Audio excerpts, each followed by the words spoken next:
So, influences of strategic choice is very interesting because it gives us an idea, again, to the dynamics of the environment in which one finds himself.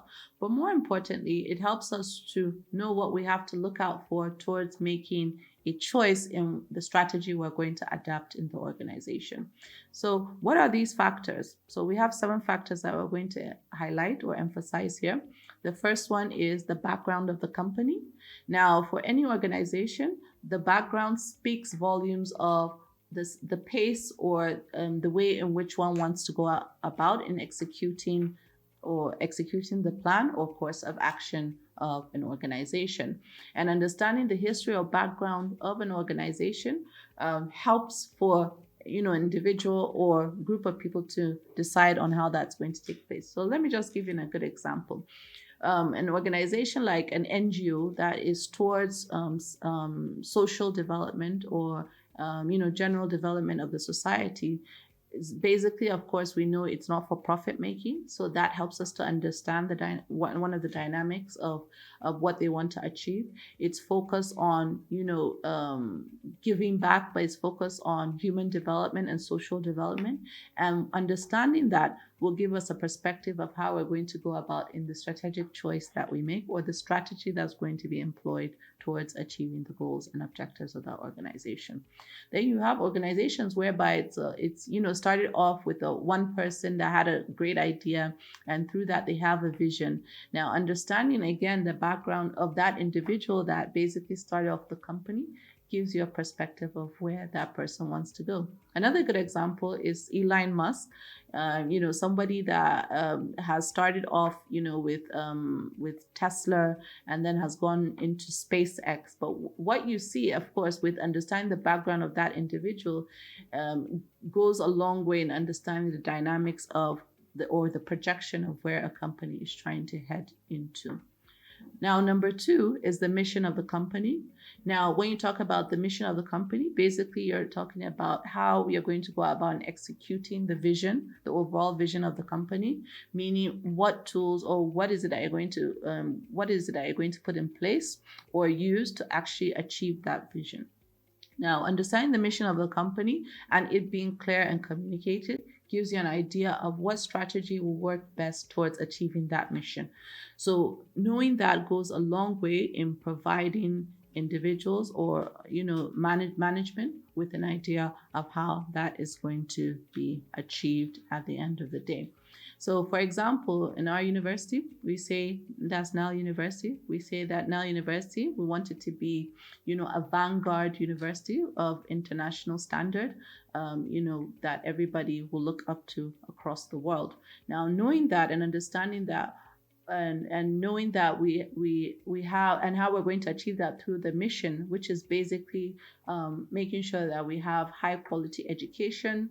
Of course, we have research. We take upon ourselves to have advanced research that looks into being able to. We're a vanguard university, but understanding that how we hope to achieve that, or how we have set ourselves to achieve that, is through providing quality education and of course advanced research and of course community development.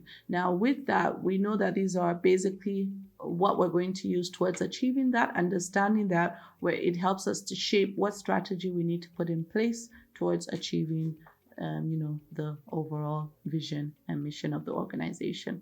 Now, thirdly is the external environment of the company.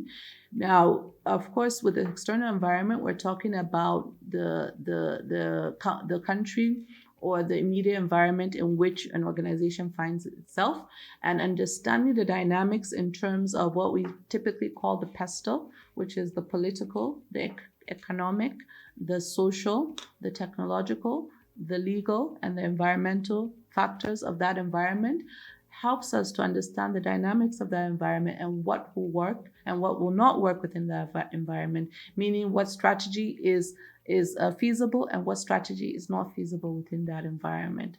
Of course, each environment is different. So, for example, you have franchises across the world. So, what the dynamics of what would work for Pizza Hut, for example, in Saudi Arabia is different from the dynamics in terms of the environment of what is going to work in Nigeria. Again, looking at Dangote, whereby he's also internationally, across Africa, you can see the dynamics of what works for him here in Nigeria would definitely be different from what could work in Ghana, for example, because the dynamics in terms of the politics, the legal business environment, the cultural environment, very, very essential, which is inclusive of the social environment, and then the environment in itself all plays a major role at the end of the day of what choice of strategy is going to be selected. Then, fourthly, we have the shareholders of the company. Now, I would say this is one of the major reasons for whatever strategy you put into play, mainly because, of course, shareholders, this is where they have to part with money. It's only what they agree upon or what they're willing to part with that can then determine what strategy you can actually go or what strategy you can actually select. So, of course, one strategy is much more larger in cost than another strategy. But then also making sure that you're also protecting the shareholders in terms of their earnings is also essential, and considering that is essential towards deciding on which strategy or course of action is going to be taken. Then number 5 is available operational resources. Of course, is only what is available to your organization, again, internally. So here we're talking about the internal environment. So it's what's available in terms of human resources, number 1, in terms of material resources or raw materials, infrastructure, all those things, and of course, finances, all determine at the end of the day what strategy you can actually employ. Now, again, as I said, one strategy is much more expensive in terms of execution than the other. So understanding that, knowing the limited resources that you have available is very important. But but then going in, emphasizing on that and going into number 6, which is distinctive competencies of the company, which basically is about resources. So when we talk about distinctive competencies, we're talking about the combination of resources and the capabilities that those combination of resources can give you.